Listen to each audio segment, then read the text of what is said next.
Time of crisis. We'll be talking about the Black Death, church upheaval, and the 100 Years' War. The Black Plague, also known as the Black Death or bubonic plague, or simply the plague, was brought to Europe from the Far East by Italian traders. It caused a global pandemic and was spread by fleas and rats. Fleas from infected rats infested clothes and packs of traders. The plague caused social upheaval. People were unable to stop the plague. Some people believed that the plague was a result of people sinning and that God was punishing people for their sins. Others thought it was caused by the devil. Some people practiced self-flagellation. People who believed that the plague was a punishment for the sins would walk around the streets and publicly whip their backs to punish themselves, hoping that in that instance, God would stop infecting people in the world with the plague. So these were self-flagellants who believed this and who did this practice.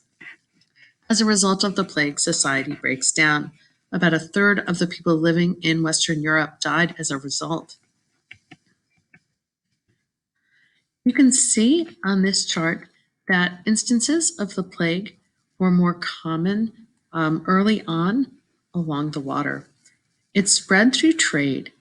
There were rats traveling on ships, and fleas were on those rats and would get on and off the ships, and the fleas would transmit the plague to humans.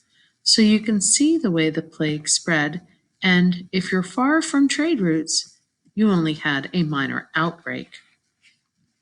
As a result of the plague, a lot of people died. So there was a decline in production of crops and products in Europe. The cost of labor rose because if you survived and you did not get the plague or lived through having the plague, there were not as many people living around at that time. So if you needed a job, you could insist to be paid more money for doing that job. We have social unrest and confusion that also results at this time. There was upheaval in the church. They could not provide strong leadership, and they were also weakened by the plague. People thought that through prayer, the plague should stop. And so they would request priests to send on messages to the bishop or the pope to pray for people and to pray that God lift the plague. When the plague continued to have an effect, people lost some hope. There were also divisions. The Avignon papacy had 70 years of domination by the French. So we actually have two popes ruling over the Roman Catholic Church during this time in Europe, one in Rome and one seated in Avignon, France. Some people were questioning the authority of the church. John Wycliffe lived in England, and he believed that the Bible, not the church, should be the source of Christian truth. He translated and printed the Bible to English. Prior to this time, it had only been available in Greek and Latin. Jan Hus called for church reform. As a result, for him requesting reforms in the church, he was actually burned at the stake. The 100 Years' War also took place in France during this time. England and France were fighting on and off for over 100 years, but it's called the 100 Years' War. The King of France died without naming an heir to the throne. So we have somebody else who stepped up to be King of France, but we also had a king in England claiming that he would rule over France as well. So the English crossed the English Channel and fought the French, hoping to take over and rule over France. Initially, the English had many victories, and the French suffered many defeats.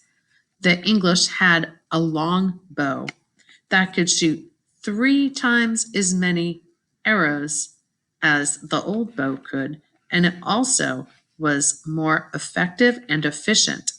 This longbow could actually pierce the armor of a knight. So we're going to start having a shift in knights as well as castles at this time because wearing armor was less effective against the longbow. So they didn't fight all year. During the 100 Years' War, they would fight from late spring until early fall. Causes were the English tried to hold on to lands in France. French kings wanted to enhance their power. Edward III claimed the French throne. So we have a dispute over who will rule over France. Economic rivalry and nationalism made it difficult to stop the fighting. There were English victories at Crecy, Pertuis, and Agincourt. The longbow, I already mentioned, could penetrate French armor and killed an entire generation of French knights. This was a new weapon, and the French knights were not aware beforehand that it would be coming. So they were fighting using old tactics, but this weapon was deadly to them. Then we have a 17-year-old peasant, Jane of Arc, who said that she was told by God to lead France to victory. She did go and lead the French military to victories. She escorted the Dauphin to be the crowned king. She was captured and then she was executed. She was burned at the stake because she was charged with witchcraft because she had said she had heard voices. Some effects of the Hundred Years' War were that French kings become more powerful. English kings had to rely on Parliament and looked for overseas trading ventures.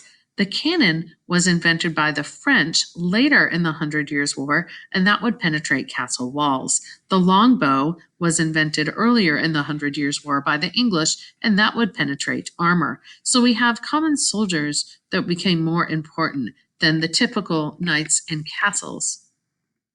You need to know that the bubonic plague spread by merchants following trade routes. Between 1/4 and 1/3 of the population in Europe died as a result. Cities, particularly in Italy, were hit the hardest. The church was weakened by the Crusades, the bubonic plague, and battles with secular kings. France and England fought between 1337 and 1453 in the Hundred Years' War. There were new weapons. England had an early advantage, but then France ultimately was advantageous and basically able to end the English trying to control their country. Jane of Arc helped to unify France, and a sense of nationalism grows in these countries as a result of this war. Trade weakens serfdom.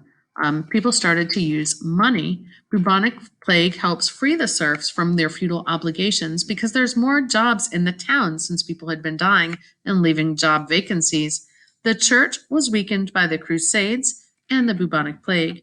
The Hundred Years' War had new technologies that lessened the military importance of nobility.